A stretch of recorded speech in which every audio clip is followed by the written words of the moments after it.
The first stage of awakening is what I sometimes call the transcendent phase. And we are going up and out and beyond the personal story and how it feels to be the separate somebody. And this feels wonderful. And it can start as a glimpse, a gift where it just happens spontaneously. And then we can go through this whole process that can go for many years or decades or even lifetimes, where we are transcending the personal story. We are learning how to meditate and access awareness. And we're starting to see what is true and what is false. We're starting to see that the separate self is false. I'm not my thoughts. I'm not the body. I'm not my emotions. We do neti practice to see what we're not. And then we also get to see, well, then what am I? I am this awareness, this vast open space that is aware, that is conscious. And so this is a really beautiful beginning of the journey, and it can go for as long as it takes, basically. But what happens is, if awakening wants to continue in that body mind, if it's your time, basically, then we need to move beyond the transcendent phase and go into a different phase, which is quite a lot different. So instead of transcending the personal story and with that all the suffering, or at least a lot of it, including what's being held in the system emotionally and unconsciously, instead of just transcending it and seeing I'm awareness of that pain, I'm awareness of the grief, right? That's the transcendent phase. Now it's asking us, instead of going up and out and realizing who we are, let's come back down and into the body and start to embody this truth in the physical form. And when we go through this process, that leads to abiding awakening. It leads to a permanent awakening rather than just accessing a transcendent state of awareness. We go on a journey of preparing the body, preparing the vessel for permanent awakening. And this is what I teach most about. Sometimes I call myself an embodiment teacher. There's a lot of transcendent teachers out there teaching you how to be present, how to access awareness, and that's great. And that is an important phase of awakening. But if we're to move beyond that, if you have a calling to move beyond that, what will be asked of you is quite a different journey in a way. And a part of that is processing emotional material and unconscious material, which is why I'm making this tutorial for you. Now, this tutorial is going to guide you in feeling the emotions and processing the emotions, not transcending them because of this different phase, this embodiment phase. Now, to transcend the emotional content feels better, certainly, and those teachings are very popular. So pretty much a lot of the Neo-Advaita community, you'll see teachings on how to transcend our emotional state, our pain, our suffering. And if this is where you're at on the path and you're not wanting to progress any further, there is nothing wrong with it. So if you're going through a really hard time, perhaps you're grieving the loss of someone very close to you, perhaps you have a lot of work stress or a sick child or something. If you're going through a very hard time, transcending your emotional content, how you're feeling in this moment or past things that are arising, it's relatively harmless as a coping strategy.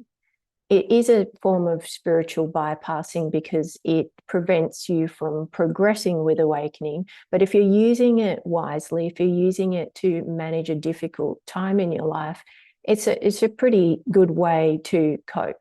It's a lot better than some other coping strategies, at least. So if we're using it and we're understanding what we're doing and why we're doing it, then we can use it. So we think of it as a way to feel better. So these type of, specifically what I'm talking about, would be something like if you're feeling grief arising, you notice that there's also awareness there. There is awareness of the grief, would be the technique. So yes, there's grief, there's awareness of the grief. And can you allow yourself just to notice that there's awareness and there's also grief, and just allow the grief to be there in that spacious awareness. And what that does is it allows us to transcend the grief and so it doesn't feel as painful. Won't go away completely, but it gives us a bit of a break from how intense it is. And so you can see how that can help you to cope through something, certainly. And so if you're wanting to feel better because you're going through a hard time, it's a reasonably healthy way to cope with difficult things. But I'm specifically talking in this tutorial about how to progress with awakening. So I just wanted to point out the difference. So to see that your awareness of emotions is an important first part of awakening to help you to get the big picture, to in the transcendent state, to see that I'm not that. I was totally identified with that emotional state or with that shame or with that depression. And now I see I'm not that. That's not me. And that's wonderful. And we also learn these techniques of there's awareness of that shame. I'm the awareness of that shame. I don't need to be totally absorbed in that emotion. So it's an excellent practice to help us to start to break that really fixed identity with emotional content. But to then progress, which is what this tutorial is about, we need to start to go into the emotional content and really feel it and process it and heal it so that it will dissolve. So I'm just pointing out the difference between if you are doing a technique where you're seeing the awareness of an emotion, that's more of a transcendent technique that will help you to feel better if that's what you need. If you're wanting to make some progress with awakening to help it to become permanent, then it's going to be what I'm going to be talking about in this tutorial, where we're going into the emotional content, feeling it, processing it, letting the body process it. So it's sort of a different trajectory. So instead of going beyond it or bypassing the emotion, which makes us feel better, we're going right deep into it, as deep as we can. So we're going sort of the opposite direction for the embodiment phase of awakening. So I just wanted to clarify that point before I get into it further. So now we're getting into the how to do it. So there are a number of ways you can start to access emotional content. And so I will give you some examples. So one of the very common ways is to wait until you get triggered. And this is a totally fine way to see what to work on next on the unconscious level or on an emotional level. I have a whole video on how to work with triggers, how to identify them and process them and all of that. So I'll link to that in the description. But we can just wait until we feel bad, something triggers us during the day, whether we talk to someone and it triggers something within us and we feel angry or upset or just off, something feels wrong, or we watch a show on TV and it triggers something within us. We're constantly getting triggered through the day, and we can use any one of those triggers as an entry point into accessing some sort of emotional content. So triggers are basically an indication that there's something to work on. It's not about what actually happened. It's about that you felt something, you felt bad.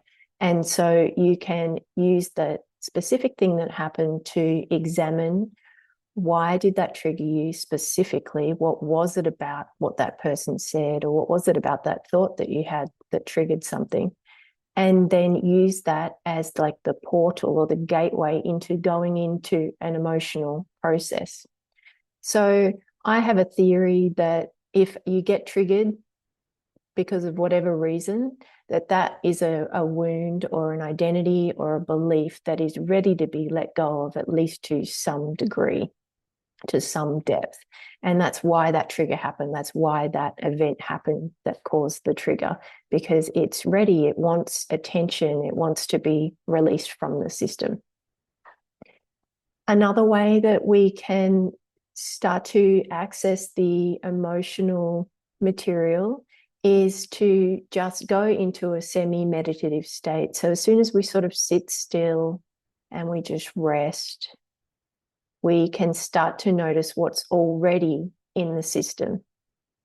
So it just requires just a little bit of quiet and a little bit of still, and just allowing everything to settle down. And then you start to just feel in. Once you feel more relaxed and settled, just start to notice, how does the body feel? Let me just feel it. What sensations can I feel in the body? Start to bring awareness into the body. And then we can feel, what emotions can I feel? Can I feel a whole range of different emotions? Start to notice where the emotional state is. And then we can just start to notice, what is the strongest either sensation or emotion? What's the thing that's getting our attention? And just trusting the process, know that you can't get it wrong. And just, this is what's really sort of loud within me. Could be a contraction in the solar plexus. And just feeling a very strong grasping there. Or perhaps I'm just feeling very sad. Maybe I'm feeling like just a little bit of fear in the chest. So what gets your attention? So whatever gets your attention, we can assume is the layer to work on, the thing that we're going to go into, which I'll go into in more depth. But that can be an access point to know what to work on next. So we can use triggers. We can go through times during the day where something was triggered and we felt bad, and reflecting upon that and using that as a portal.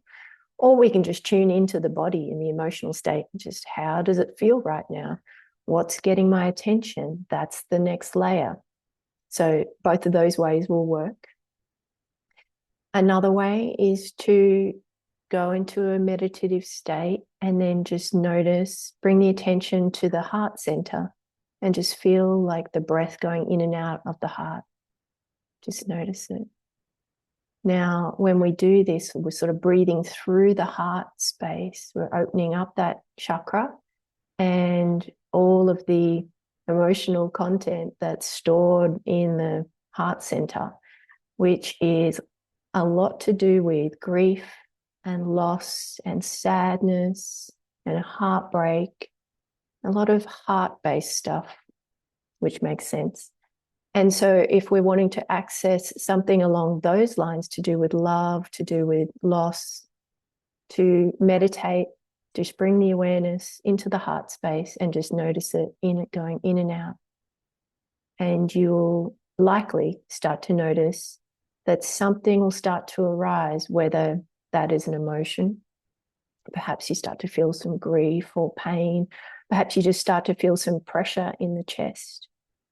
We don't always feel the emotion of something. So we can feel pressure or a sensation that is an emotion, that is a repressed emotion, but sometimes we're disconnected from what the emotion is itself, but that's okay. Over time, that will develop.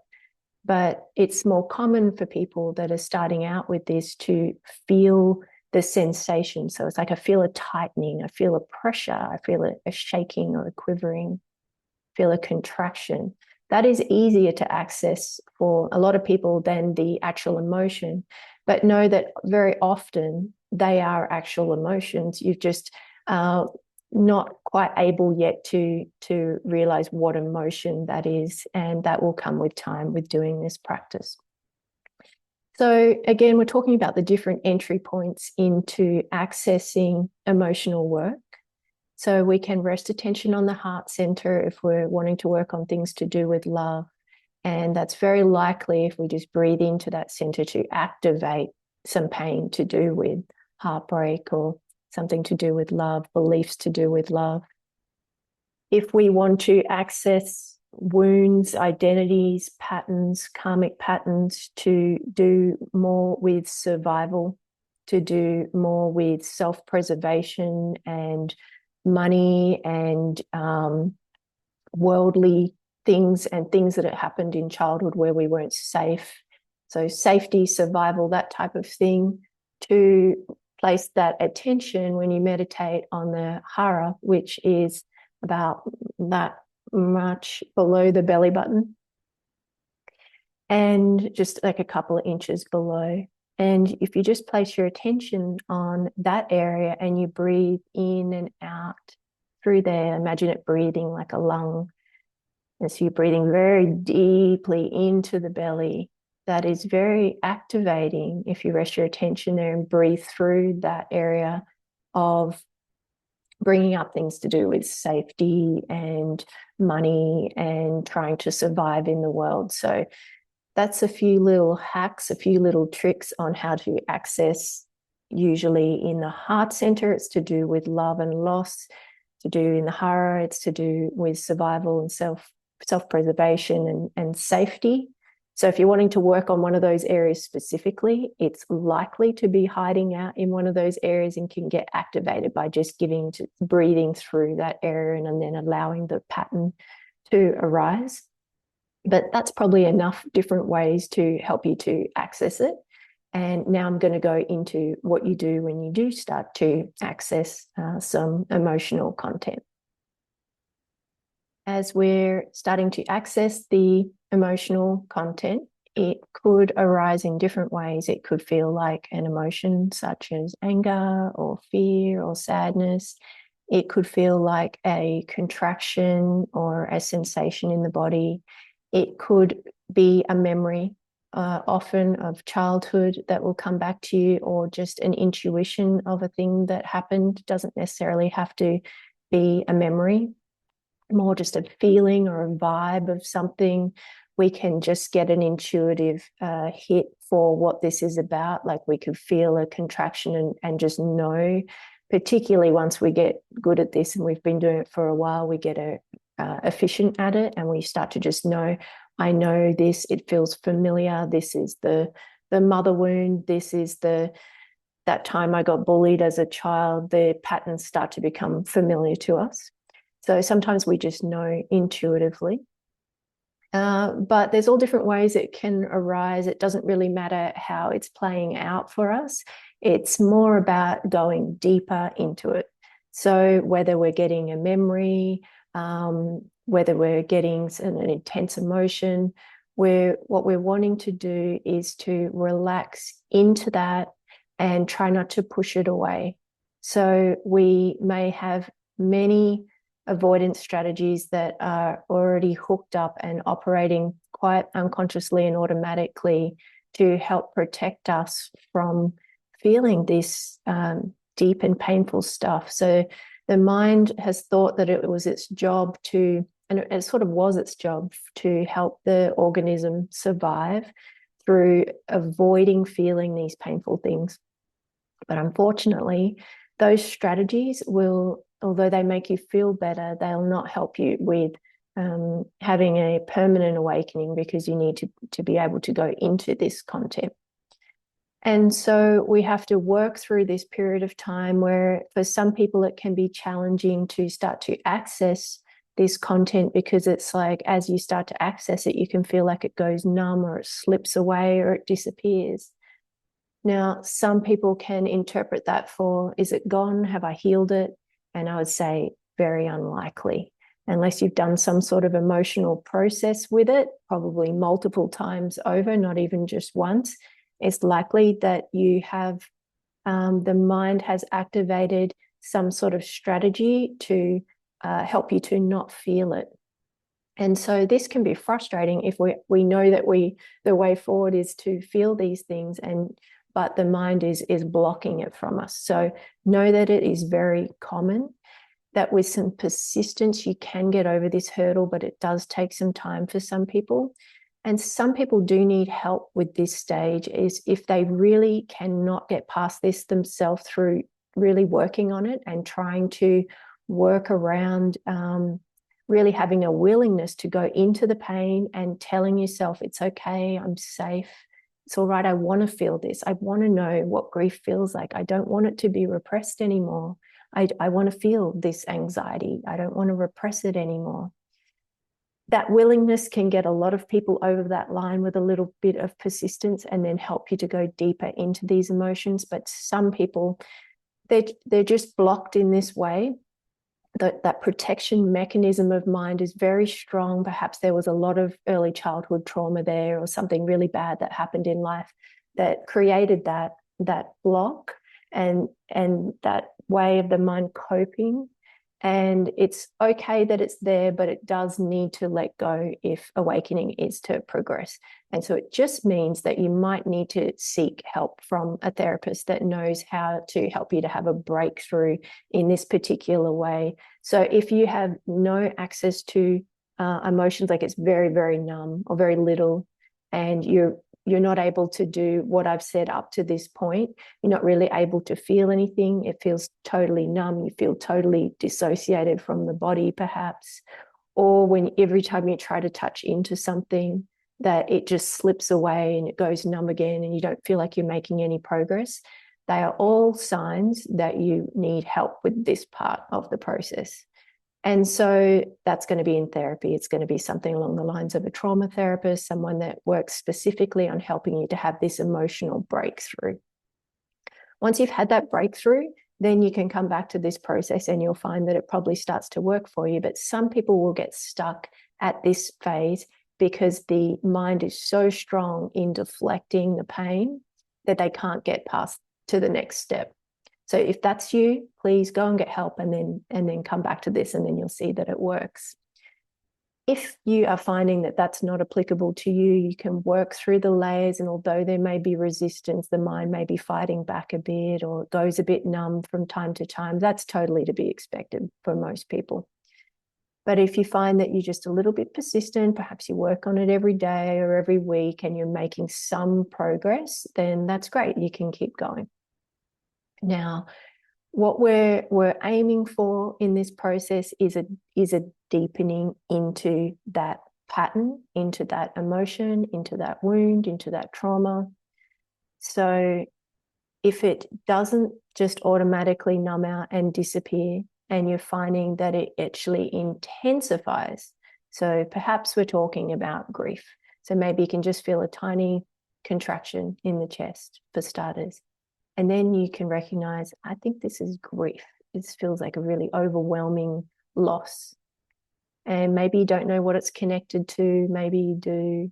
Doesn't really matter. It's more about feeling it, right? The story may come, it may not, but it's more about, can I just feel that loss? Can I feel that pain that was bypassed at some stage because it was too difficult to handle at that time? But now I'm ready to feel that bit that was repressed at that time. I'm capable now of feeling that. I have the maturity and the ability and the resources. I know how to do it now. So let me feel that I didn't get to feel back then for whatever reason. And so if we notice the grief is deepening, it's feeling more painful, then that is the direction that I'm talking about, going deeper into it. So it's intensifying.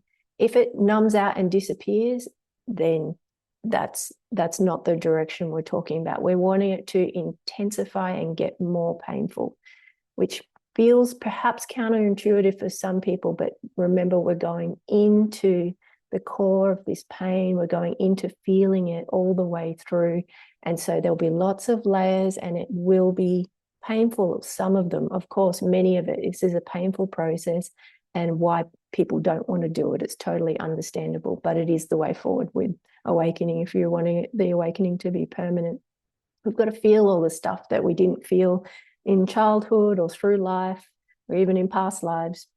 And it may sound like a lot, but it sort of gets clumped together in these patterns. So it's like when you feel grief and you feel it very deeply, you start to feel all the grief for all the different times that you didn't get to grieve in that life. And so you don't have to go through absolutely every event where something was not felt. It starts to clump together into these patterns of just like grief in general. So grief from past lives, grief from childhood, grief from things that happen in this life. You go deeply enough into grief, it starts to pull all those layers. It starts to unbind that part of the illusion to do with that bit, grief. And so this is what makes it even possible, is that we don't have to go into each thing individually, although there'll be a lot of different things that we go into, more than you can probably imagine. But it is totally possible to get through all of your emotional content if you just have a willingness to just to keep at it and just to keep going deeper. That's the bit that is hardest to explain and that I like to reiterate is that it's about going deeper into the difficult emotions and deeper into the patterns. As we go deeper, more things are going to happen. It's going to intensify. The feeling is going to intensify. And often these patterns cycle around and they'll come to what feels like a conclusion. And it could be the end of feeling whatever that is, that pattern or that emotion, but likely it's just a top layer. So if you think of it as a spiral, these wounds, so say we're working on grief again. So the top layer of grief, it will come to a feeling of conclusion of like that part is processed. But we can confuse that as, well, I've processed grief now. I don't need to do that anymore. Where most likely, for most people, it's the top layer of grief has been processed and that is complete, that layer. And then it will arise again later on down the track, however it is accessed, maybe through something happening, where another layer, a deeper layer is accessed. And then later on down the track, a deeper layer of that grief is accessed. So if you think of these patterns that we have and these repressed emotions that we have that are difficult as a spiral, and that you're completing one layer and then you'll complete a deeper layer and a deeper layer, you start to have some idea of the depth that you need to go to in order for them to be relinquished completely. So if there was a goal in all of this, it would be to go so deep in the spiral that it disappears. So when we go right to the core of the grief in this instance, then we go all the way down into existential grief and the grief of having to come back into form again and all these different things that'll be hiding out in there. What happens when we access it so deeply, we go to the roots and we pull it up from the roots and it disappears completely. And then it will get to a stage where you don't have to revisit that again. So this isn't like therapy in the way that we're going to just try and make ourselves healthier, although that will be a byproduct of doing this work, is we'll get psychologically healthier, we'll become emotionally mature, all of those things will happen by default. This is specifically about awakening. And so what we're doing is getting so deep in those wounds so that they dissolve completely, that we pull it up completely, never to be seen again. So that requires a lot of work. It requires a lot of depth and an ability to go into pain and be in discomfort. But it's good. The good news is that these are permanent. We're doing permanent work when we're talking about awakening, which I'm not sure how possible that is for someone not going through an awakening, because I only deal with people going through an awakening, but we're not cycling around on things indefinitely. The point to it, the goal of it is to go so deep that it unhooks completely and then you never have to deal with that again. So that is the good news, except that it is a painful ride to get there. So now perhaps there's all different things that can happen, but let me give you some examples just so you've got some idea how to navigate this, even though it will be totally unique for you and you'll find your own way to do it. So we're going deeper into the emotion, deeper into the sensation even, right? And then we're likely to be getting memories or instincts of what this is about. And that's fine. We let the mind play that out. And if we get insights, it's fine, because that's unhooking things on the level of mind. It's unhooking illusion on the level of mind. And we can contemplate that as well once we get good at multitasking in this.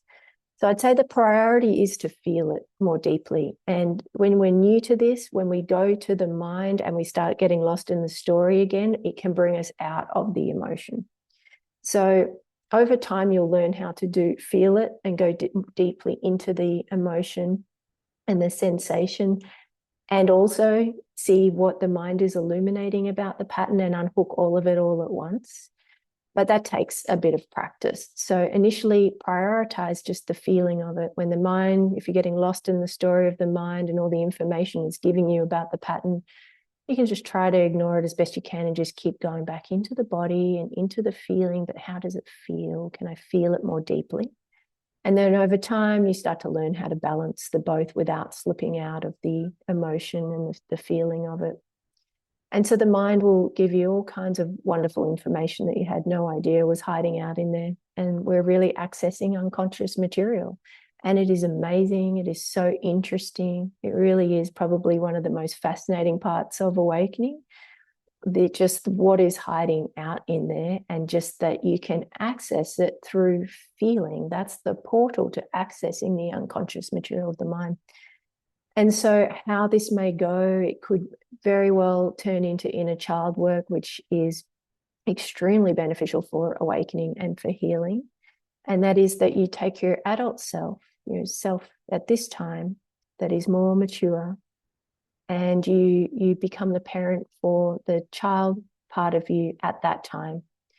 And so it's just a way to help to heal the psyche, because those child parts, although they don't truly exist, just like the separate self, the adult part doesn't exist, but they feel like they exist. That child part is sort of stuck in time in a sense, and feels like they're stuck in a trauma, or they're stuck in a way of behaving, or a time period, level of maturity, because of something that happened.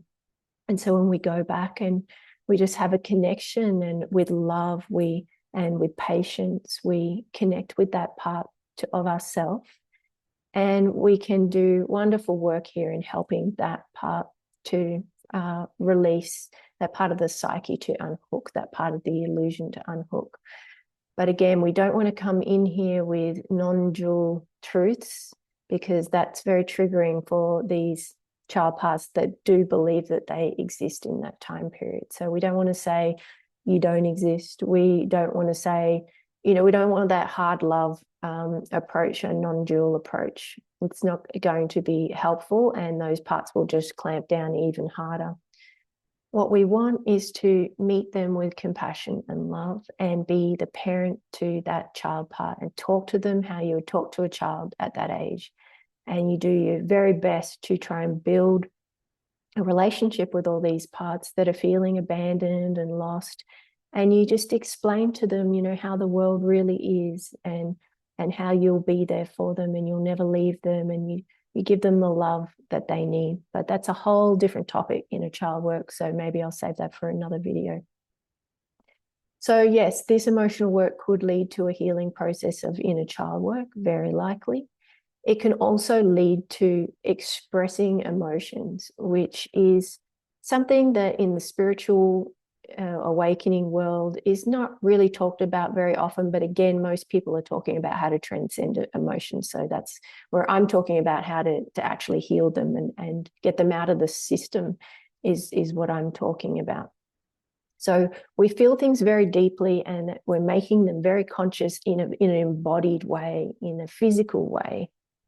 And then the next step is to do some sort of process of releasing it. Now, this could be inner child work, but it could be that the body wants to express it in some way. And so we just allow it to have its expression. The body knows how to heal itself if just given the right opportunity. So this could look like crying. It could look like beating up a pillow in anger. It could look like yelling, screaming, or just saying something that you didn't get to say, or even writing something out. So this is not a still meditative process. It's a physical process. It could be shaking. It could just be moving around, or massaging yourself, or any number of ways. But a physical way that it wants to come out is how we go very deep into pulling it out from the roots. And so we don't want to force this. It's just that if it happens naturally, we'll start to notice, the shoulders feel a bit tight. Maybe something wants to move, and we just slowly encourage that. Like we start to bring in some somatic practice to this. So we feel it very deeply, and then we just sort of go, what does the body want to do to release this? And over time, we start to learn there's certain patterns of release that the body wants to do. And it starts to simplify the process. We'll start to recognize, anger feels like tightness in the jaw. This pain in my chest, that's grief. and it's going to probably lead to crying. It starts to become less complicated. Initially, it feels like a bit of a mess and we don't really know what's happening and where it's leading, but over time it starts to become familiar and we sort of start to know the body and what it's trying to, how it's trying to let go of things and what's happened in the past and what's worked for us in the past. So we're starting to feel coming like a sensation in the throat, it may be something wants to be said. So we start to get used to how this is going to go, but we're always open to just allowing the body to have its expression, what it didn't get to do at that time for whatever reason. We allow it to have its expression now. So whatever that looks like, as long as it doesn't do harm to another person, it's totally fine. And so we're allowed to be angry at our parents. We're allowed to be have hatred. We're allowed anything. Don't judge it. Allow it to have its full expression. So some teachers might say that just having awareness of sensations of the emotional content or the karmic pattern or the memory or whatever is sufficient to dissolve it.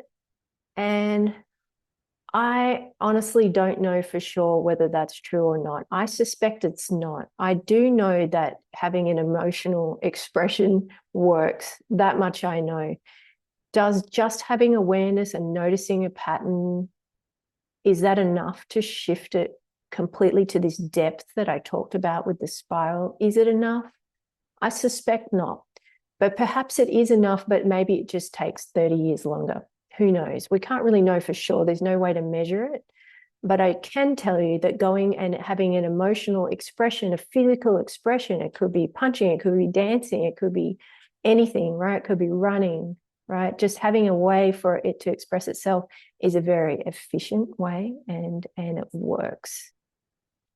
The risk of doing this type of processing work is, when we're going through an awakening, is that we can get lost in the story of the separate self again.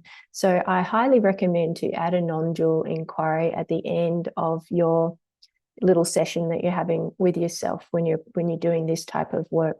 So as deep as you got to go, it's probably going to start out being not that deep into this content, and then it'll deepen over time. But as you're feeling like it's coming to an end, that cycle, we'll start to get an intuition for that. Like I think that went as deep as I could go for today, and that's great.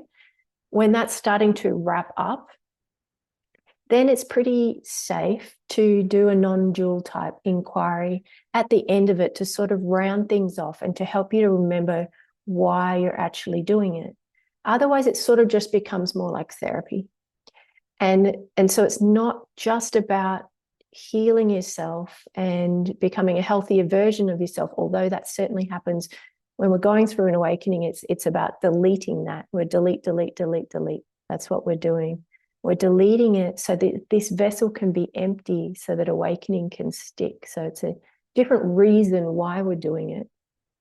And so we don't want to get lost in that story, which can happen when we're going into such painful things that happen to us and memories and all these different things. We don't want to get lost in that. And so the way to prevent that is to do some meditating at other times during the day to balance things out. I highly recommend to keep a balance between meditation and processing. Try to do equal parts if you can, but also wrap up the process that you just did with a little bit of non-dual inquiry.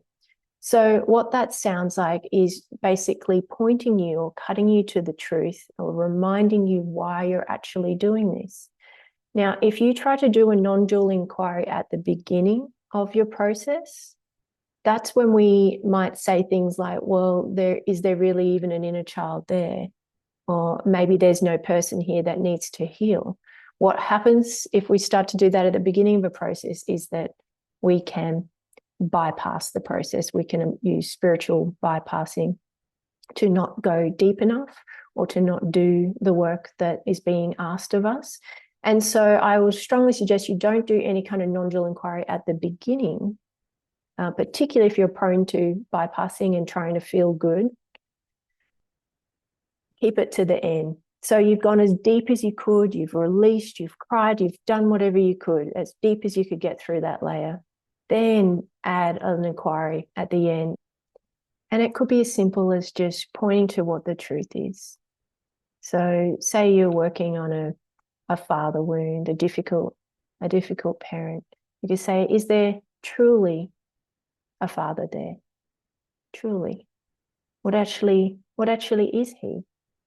What's the truth of what he is? Is he really separate from me? Is he really different from me? Is it really that there's a person here and that there's a father there that did something to his son or daughter? What's the truth here? What's the spiritual truth here? So we're doing this at the end of the cycle. We've been through all the pain. We've been in the story. We can be lost in the story. But right at the end, we just go, but what's the non-dual perspective? What's actually true? Is there really a father? Is that really true? Is that what's happening here? Or is that just me playing that role, doing this to myself? And see, what that does is it helps us to feel better at the end, give us some peace, but also helps us from getting lost in the story too much and getting out of balance and forgetting why it is that we're doing this. So doing this emotional work can be very taxing in a lot of ways and can easily put you out of balance and get you lost too much in the story of the illusion. And so trying to keep some balance, just this simple little trick like that can really just help to round everything off and help you to remember, oh, that's right. There is no separate self here. There is no parents that happen. That none of that is true. But you could see if we put that in at the beginning, we could easily bypass doing the process. So we put that in at the end. It's just a nice way to round things off. Now I'm going to sit in a meditative state, but particularly focused on the a healing energy to do with love and forgiveness, so that if you wherever we're at on the awakening path, what happens is we become more conscious as we get further along. And so doing this type of emotional work, whatever it is we're doing, it gets easier because we have more access to awareness. We're emptying out. And so it gets easier and easier the more conscious we get on this path. But earlier on, it's hard for us to do all the things that I've suggested to do. It can be very challenging to have that awareness or whatever. We're just getting pulled out over and over again. So this meditation that I'm doing is just to help you to anchor into healing energy.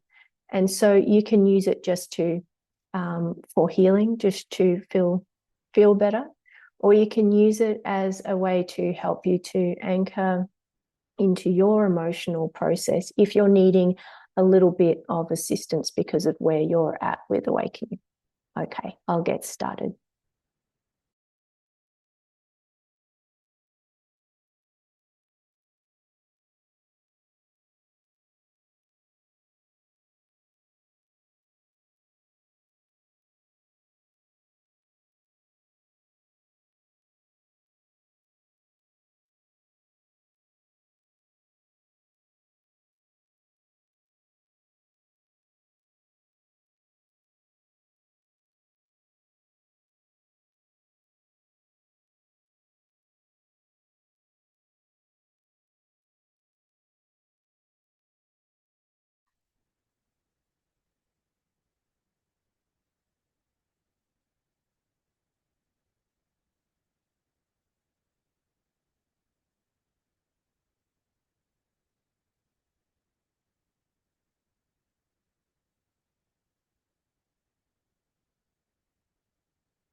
You're welcome to open your eyes and join me back here.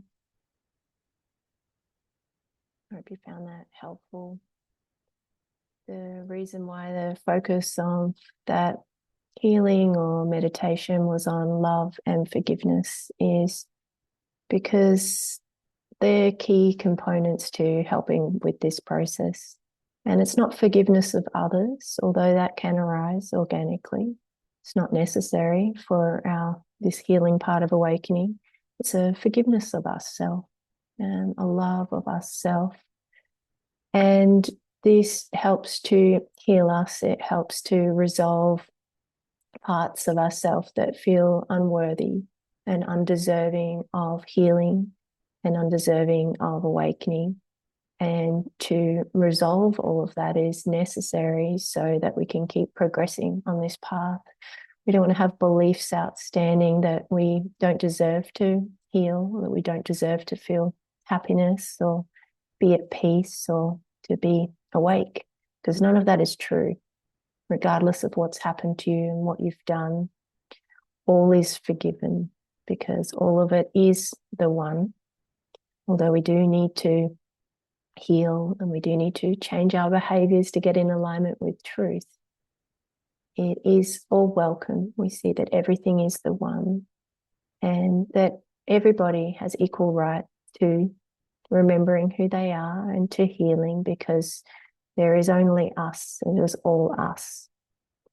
And so that's why it's so important to focus on this, this forgiveness, to forgive ourselves and allow ourselves to work through all of the layers to the illusory self so that we can find the permanent peace and love that awaits on the other side